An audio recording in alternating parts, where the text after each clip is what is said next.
I'll update. I got 3 of them here. 4 of them. The bike's over there. See the bike? The great late Henry Wagmeister. 1977 MGB that his dad bought for him when he graduated MIT. He was a mechanical engineer that got out into the factories and offices and didn't want to be in an office. So he started a truck tire business, which he loved. He loved it. And boy, oh boy, I could go on and on. But she's running great, man. She is. But it has a few quirks, this car.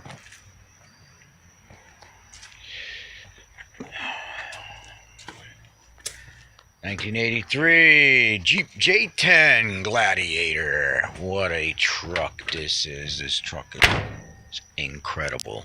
It really is. Someone just offered me $5,000 for the truck this morning. Alright, $5,000. I'm sure I got more than that in it. You know, or about that in it. Yeah, I got about that in it, but a lot of my time, you know, and I just got done doing almost, I'm not even done doing all the brake lines, but I replaced everything. Everything except the rubber linings, they need to be done. I didn't do them. I made all new metal linings that needed to be done. There's one I left because it was in good shape, so I left it for now, but I'm going to get to it. I'm going to change it. I don't like it. But anyway, this Jeep only got 120,800 miles on it, and it is incredible. Incredible. The air conditioner works. Everything works. Everything works on this Jeep. Oh, no. The fuel gauge don't work. That's the only down for the fuel gauge don't work. And my 1964 Lincoln Continental. And I just, here, let me get a light out. Let me show you what I've done. And this here ended up didn't seal, and it was all, it's been defrosting all day here. I'm getting everything all wet. Alright. Can you see? Nice new resonators. They're brand new. I've had them for like 10 years in a box upstairs in the loft. The muffler's got a little time on them. And these pipes here have been reused several times on this car because I didn't have the resonators. And you see I've chopped them and fitted them together. They don't look that good, but it's sealed. It's all sealed up, man. Now you got all new gaskets. I welded all new flanges. The only thing is I didn't have the 2 clamps for the H-pipe there. I got to clamp that. And I really want to wrap what do you call it, Thermatech on that, because that's a fuel line right there. I do not like that, having the pipe right on the rubber part of the fuel line. Absolutely not. That is a no-no. But look what I did. Welded this all up. I welded it all up. I haven't started it yet, but I'm sure I started it before with minus one muffler, and it was pretty quiet. I mean, you know, really quiet. Anyway, it's the 1964 Lincoln Continental. I got a carburetor rebuild kit. The original carburetor's up in the loft. I gotta dig it out. I think I'm gonna rebuild the original carburetor and replumb the fuel line back to the original side. And,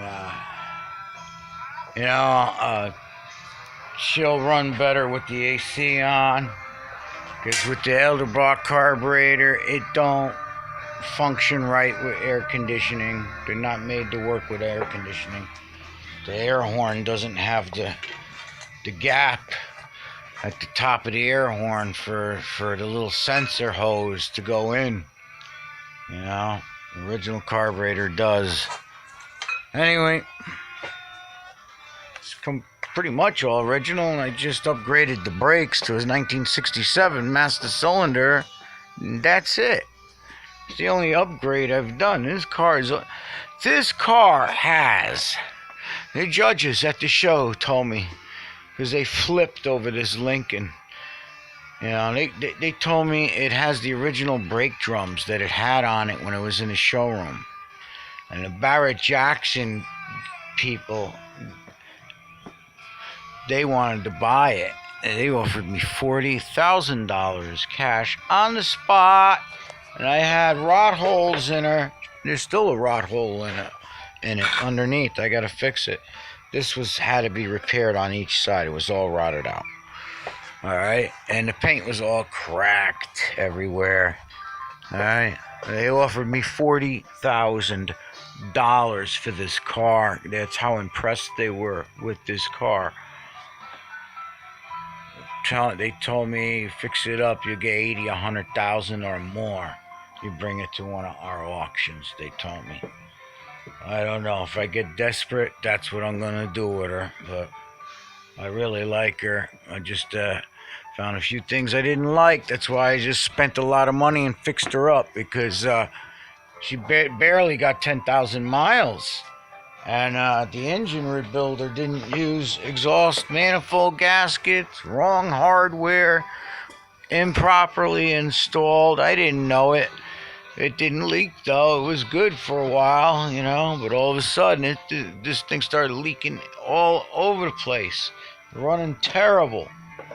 So I hope it's gonna run better. If it don't, I'm gonna rebuild the original carburetor and pull the Edelbrock. It's gonna come out. Yeah, we'll see how that works. Anyway, that's the update.